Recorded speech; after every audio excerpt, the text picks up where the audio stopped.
वालेकुम लियारी। याद रखना, रहमान डकैत की दी हुई मौत बड़ी कसाई नुमा होती है। रहमान डकैत की दी हुई मौत बड़ी कसाई नुमा होती है। अरे ये मैं क्या बोल रहा हूँ? क्या अक्षय खन्ना का भूत मेरे अंदर भी आ गया है क्या?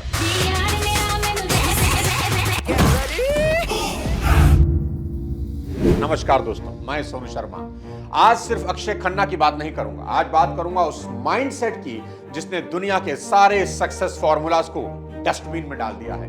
अगर आप ये सोचते हैं कि सफल होने के लिए रोज दिखना पड़ेगा, रोज चिल्लाना पड़ेगा, करोड़ों का पीआर करना पड़ेगा और हर न्यूज चैनल पर इंटरव्यू देना पड़ेगा, हर जगह जा जाकर पॉडकास्ट करने पड़ेंगे, तो अक्षय खन्ना ने इस सोच की धज्जियां उड़ा दी हैं। दोस्तों, ये वीडियो उस शख्स के ऊपर है जो सालों साल गायब रहता है, जिसका कोई सोशल मीडिया अकाउंट नहीं है, जो किसी बॉलीवुड पार्टी में मुंह दिखाने तक नहीं जाता, लेकिन जब वो स्क्रीन पर आता है तो बड़े बड़े सुपरस्टार्स का पसीना छूट जाता है। इसे दोबारा उसी वक्त पहनेंगे जब उस मगरूर सांबा की चीखें पूरे हिंदुस्तान में गूंजेगी।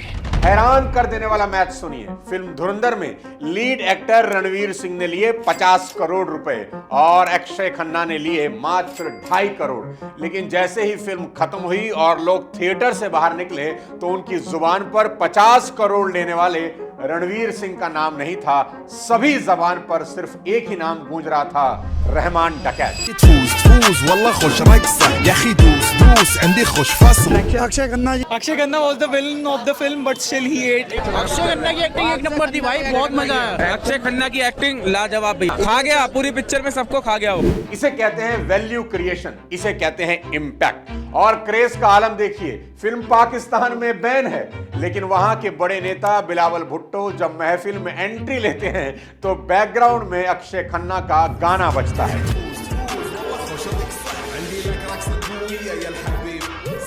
इसे कहते हैं ग्लोबल ऑरा। और दूसरी तरफ करण जौहर मजाक में कहते हैं कि अगर कल अक्षय को पता चले कि उसे ऑस्कर मिलना है लेकिन उस दिन संडे है तो अक्षय खन्ना कह देगा, अरे आज रहने दो भाई, आज मेरी छुट्टी का दिन है। If he's winning an Academy Award on Saturday, he will not come back because he's in Alibag on Saturday. और ये आलस नहीं है दोस्तों, ये उस इंसान का कॉन्फिडेंस है जिसे अपनी स्किल्स और अपने क्राफ्ट पर इतना भरोसा है कि उसे दुनिया के तालियों की भूख ही नहीं है। अक्षय खन्ना 2025 के सिनेमा के ओपनर भी हैं और फिनिशर भी। छावा में औरंगजेब की कभी न भूलने वाली एक्टिंग की और धुरंधर तो नया इतिहास लिख ही रही है। आज के इस वीडियो में हम अक्षय खन्ना के दिमाग के अंदर उतरेंगे और समझेंगे कि उनके हिमालय पुत्र से धुरंधर तक की इस साइलेंट जर्नी में आप बिजनेस, अपने करियर और अपनी लाइफ के लिए क्या असली लर्निंग ले सकते हैं। सबसे पहले बात करते हैं द फिलॉसफी ऑफ डिटैचमेंट की, यानी नतीजे का मोह छोड़ो, काम से नाता जोड़ो। अक्षय खन्ना को समझने के लिए आपको एक शब्द समझना होगा, डिटैचमेंट, यानी विरक्ति। आज के दौर में जहां लोग रिश्तों से, रुतबों से और नंबरों से चिपके हुए हैं, अक्षय खन्ना का माइंडसेट बिल्कुल अलग नजर आता है। वो फिल्म से, अपने काम से और अपनी कला से मोहब्बत करते हैं, लेकिन उसके नतीजों और उससे मिलने वाले फेम से पूरी तरह विरक्त हैं। अब धुरंधर को लीजिए, हर जगह फिल्म की बात हो रही है, पूरा स्टार कास्ट इंटरव्यू पे इंटरव्यू दे रहा है, लेकिन अक्षय हमेशा की तरह गायब है। भाई स्वैग है, कोई मतलब ही नहीं। फिल्म चली तो कोई खुशी नहीं और नहीं चली तो कोई गम नहीं। भाई मैंने तो अपना काम ईमानदारी से कर दिया, बाकी तुम जानो। पूरा मीडिया आज अक्षय खन्ना को ढूंढ रहा है कि एक बाइट मिल जाए, लेकिन अक्षय को घंटा फर्क नहीं पड़ता। कर्म कर दिया, अब फल में क्या मिला कोई लोड ही नहीं लेना।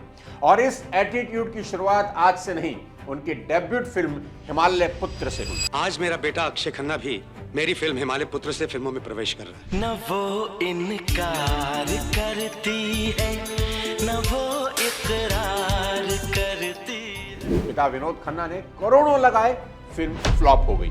कोई और होता तो डिप्रेशन में चला जाता, लेकिन अक्षय खन्ना ने क्या कहा जानते हैं? उन्होंने कहा, ये फिल्म मेरे पिता की कोशिश थी, नहीं चली, कोई बात नहीं, पर मेरा वजूद तो मेरी मेहनत से बनेगा। और फिर आई जेपी दत्ता की बॉर्डर। संदेश आते हैं, हमें तड़पाते हैं। जहां कोई नेपोटिज्म वाला स्टार किड नहीं था, एक मजा हुआ एक्टर दिखाई दिया। अपने हर सीन में अक्षय खन्ना ने जान फूंक दी। आप ही ने कहा था ना सर, आदत डाल लो, आदत पड़ गई। और सबसे कमाल की बात अब सुनिए, जब उनके बाल झड़ने लगे तो उन्होंने नकली बालों के पीछे छुपने से साफ इनकार कर दिया। उन्होंने अपने दिखावे से मुंह मोड़ लिया। उन्होंने दुनिया से कहा, शक्ल देखनी है तो मॉडल्स को देखो और एक्टिंग देखनी है तो अक्षय खन्ना को देखो। भाभी जी बच्चे कहाँ हैं? मैंने देखे नहीं लेकिन बहुत प्यारे हैं। दोस्तों, बिजनेस हो या लाइफ, अक्सर हम अपनी इमेज के गुलाम बन जाते हैं। यहां अक्षय से क्या सीख सकते हैं कि अपनी लेगेसी और अपनी इनसिक्योरिटीज से खुद को अलग कर लो, और जिस दिन आप दूसरों की उम्मीदों से डिटैच हो जाओगे, आपके लिए पूरा आसमान होगा उड़ने के लिए। अब बताता हूं अक्षय खन्ना से सीखने वाली दूसरी चीज, क्रिएट योर ओन वाइब, यानी भीड़ का हिस्सा नहीं, भीड़ की वजह बनो।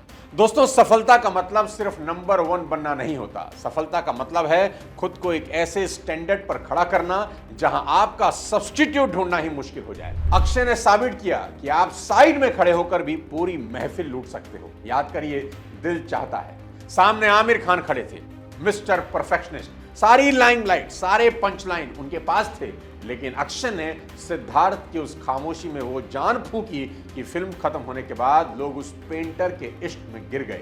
वही धमाका उन्होंने दृश्यम 2 में अजय देवगन के सामने किया। लाल बहादुर शास्त्री और गांधी जी के बीच में एक बात कॉमन है, इन दोनों का जन्मदिन 2 अक्टूबर को पड़ता है। एक और चीज हुई थी 2 अक्टूबर को, गेस करोगे? और फिर छावा का भयावह औरंगजेब। डायरेक्टर ने पूछा कैसे करोगे? अक्षय ने साफ कह दिया, मैं अक्षय खन्ना बनकर एक्टिंग नहीं करूंगा, मैं औरंगजेब बनूंगा। मैं चाहता हूं कि लोग मुझे गालियां दें। भाई का विजन ही क्लियर है, मुझे हीरो बनना ही नहीं, मुझे वो वाइब क्रिएट करनी है कि जब मैं स्क्रीन पर आऊं तो लोग पलकें झपकाना ही भूल जाएं। उनकी फिलॉसफी बिल्कुल अलग रही है। वो कहते हैं कि अगर मैं अपनी शर्तों पर काम कर रहा हूं, अगर मैं साल में एक फिल्म करके भी लोगों के दिलों पर राज कर रहा हूं, तो मैं रतन टाटा और अंबानी जितना ही सफल हूं। रतन टाटा ने कभी नहीं सोचा कि उन्हें अंबानी बनना है, उन्होंने अपनी अलग क्लास बनाई। सबक बिल्कुल साफ है, बिजनेस हो या करियर, भीड़ का हिस्सा कभी मत बनो। अगर आप वही कर रहे हो जो सब कर रहे हैं, तो आप सिर्फ एक ऑप्शन हो। लेकिन जिस दिन आपने अपनी अलग वाइब और अलग स्टैंडर्ड क्रिएट कर लिया, आप एक रिक्वायरमेंट बन जाओगे। मुकाबला दुनिया से नहीं है दोस्त, मुकाबला अपनी ही लास्ट परफॉर्मेंस से होना चाहिए। मजा तो यही है कि दुनिया की नजर में नहीं, खुद की नजर में धुरंधर बन जाओ।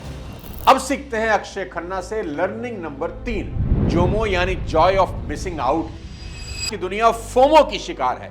हर किसी को डर है कि अगर मैं रील नहीं बनाऊंगा, अगर मैं पार्टी में नहीं दिखूंगा, तो दुनिया मुझे भूल जाएगी। लोगों को जिस बात का डर है, खन्ना साहब को उसी बात का गर्व है। उनकी सोच ही अलग है। वो कहते हैं कि मैं 5 साल नहीं दिखूंगा, लेकिन जब भी आऊंगा दुनिया को हिला दूंगा। आज जब सारा सोशल मीडिया रहमान डकैत के डायलॉग बोल रहा है, उनके डांस स्टेप को हर कोई फॉलो कर रहा है, आज हर न्यूज चैनल उनका इंटरव्यू चाहता है, लेकिन अक्षय खन्ना कहां है किसी को नहीं पता। वो अलीबाग के अपने घर में शांति से बैठे हैं। भाई का फंडा बिल्कुल क्लियर है, काम खत्म उसके बाद घर में, और ऐसा पहली बार नहीं हुआ है। श्रीदेवी के साथ मॉम फिल्म उन्होंने 5 साल के वनवास के बाद की। आप यहाँ स्कूल में? This is your last chance. और लोगों ने तो मजाक में ये भी कहना शुरू कर दिया था कि अक्षय तो ऐसा गायब हुआ है जैसे किसी से उधार लेकर भागा हो। यहां कमाल की लर्निंग क्या है जानते हैं? कि जिसकी सप्लाई जरूरत से ज्यादा होती है, उसकी मार्केट वैल्यू गिर जाती है। अक्षय खन्ना एक कमोडिटी नहीं, एक एक्सपीरियंस बन गए हैं। वो रोज बाजार में नहीं मिलते, इसलिए उनकी कीमत आज भी है। सबक बिल्कुल साफ है कि हर महफिल की शोभा बनना बंद करो। हर चर्चा और हर विवाद में अपनी मौजूदगी दर्ज कराना आपकी ब्रांड वैल्यू को कम करता है। अपनी प्रिवेसी को अपनी सबसे बड़ी दौलत बनाओ, गायब होना सीखो, ताकि आपका वापस आना एक फेस्टिवल बन जाए। अब बात करते हैं अक्षय खन्ना से सीखने वाली चौथी चीज, वो है अनब्रेकेबल रेजिलियंस, यानी गिरना बुरा नहीं होता, गिरे रहना बुरा होता है। आज के दौर में अगर किसी की पोस्ट पर लाइक कम आ जाए ना, तो वो डिप्रेशन में चला जाता है। लेकिन अक्षय खन्ना, इस बंदे ने पिछले 28 सालों में हिट से ज्यादा फ्लॉप फिल्में दी हैं। ये बॉलीवुड के राहुल गांधी हैं। लेकिन क्या आपने इनकी कभी कोई कंट्रोवर्सी सुनी? नहीं।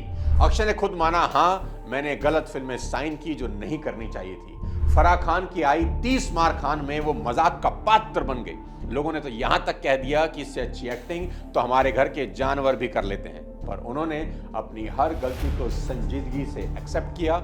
इसे ही कहते हैं एक्सट्रीम ओनरशिप। पर गिरकर जब वो खड़े हुए तो उन्होंने ऐसी छाप छोड़ी कि इतिहास ही बन गया। गांधी माय फादर जैसी फिल्म में उन्होंने एक्टिंग की वो गहराई दिखाई जिसे दुनिया की किसी एक्टिंग स्कूल में सिखाया नहीं जाता।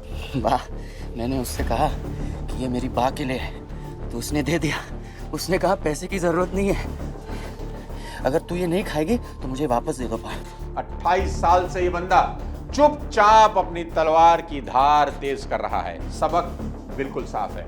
इतिहास ये याद नहीं रखता कि आप कितनी बार गिरे, इतिहास ये याद रखता है कि आप आखिरी बार कब उठे थे। पेशेंस का मतलब सिर्फ इंतजार करना नहीं, इंतजार के दौरान अपना एटीट्यूड पॉजिटिव रखना होता है और अपनी तैयारी जारी रखना ही असली पेशेंस होता है। अब सबसे आखिरी और सबसे कमाल की लर्निंग अक्षय खन्ना से हम क्या सीख सकते हैं?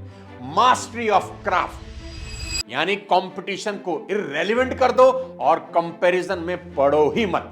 अक्षय खन्ना ने कभी नहीं सोचा कि खान्स क्या कर रहे हैं, कपूर खानदान क्या कर रहा है। उन्होंने सिर्फ एक चीज पर ध्यान दिया, मास्टरी, कि मैं और कैसे बेहतर हो सकता हूं। जब जब वो स्क्रीन पर आते हैं तो वो ये नहीं सोचते कि मुझे रणवीर सिंह से बड़ा दिखना है या ज्यादा डायलॉग बोलने हैं। वो सिर्फ ये सोचते हैं कि रहमान डकैत को इस तरह जीना है कि मेरे और किरदार के बीच की दीवार खत्म हो जाए, औरंगजेब को ऐसे जिया जाए कि लोग मुझसे नफरत करने लगें। ऐसा लग रहा है उनके लिए एक्टिंग कोई जॉब नहीं, कोई साधना बन गई हो। धुरंधर में भले ही हीरो रणवीर हैं, लेकिन जब भी स्क्रीन पर अक्षय आए तो रणवीर साइड एक्टर ही नजर आने लगे। ताल में उनके सामने दिग्गज खिलाड़ी अनिल कपूर हों या हंगामा में परेश रावल जैसे संजीदा अभिनेता या हमराज में बॉबी देओल, सामने कोई भी एक्टर हो, अक्षय ने कोई कंपैरिजन किया ही नहीं। उन्होंने अपनी अलग छाप छोड़ी। विद्या बालन और करीना कपूर तो यहां तक कहती हैं कि अक्षय तो हॉलीवुड मटेरियल हैं, उनको हॉलीवुड में होना चाहिए। I enjoyed watching Akshay Khanna and I don't know why he's disappeared suddenly.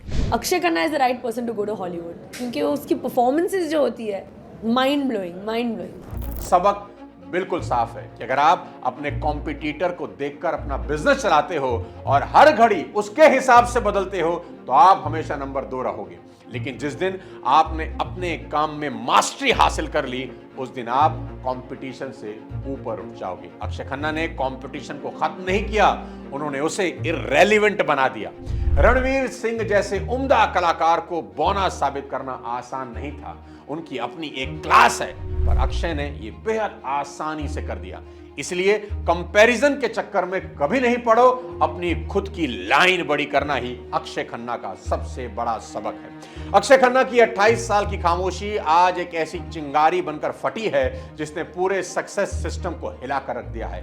याद रखना मेरे दोस्त, कामयाबी शोर मचाने से नहीं, काबिलियत बढ़ाने से मिलती है। दुनिया आपको अंडररेट करेगी, लोग आपको भूलने की कोशिश करेंगे, गिराने की कोशिश करेंगे, आप पर हंसने वाले लोग आपको इररेलेवेंट तक कह देंगे, लेकिन जिस दिन आपने अपने क्राफ्ट पर पकड़ बना ली, उस दिन ये पूरी कायनात आपके लिए रास्ता बना देगी। अक्षय खन्ना ने खुद को कभी स्टार नहीं माना, शायद इसलिए वो आज सितारों से भी ऊंचे नजर आ रहे हैं। अगर आप भी अपनी लाइफ में धुरंधर बनना चाहते हैं तो आज से ही दिखावे की दुनिया को सलाम कहिए और अपने काम में डूब जाइए। और याद रखना कि खामोशी से की गई मेहनत एक दिन सबसे ज्यादा शोर मचाती है। अगले किसी और वीडियो के साथ जल्द आपसे मुलाकात करता हूं, तब तक अपने स्वास्थ्य का ध्यान रखिए और इस वीडियो को ज्यादा से ज्यादा शेयर करिए। जय हिंद।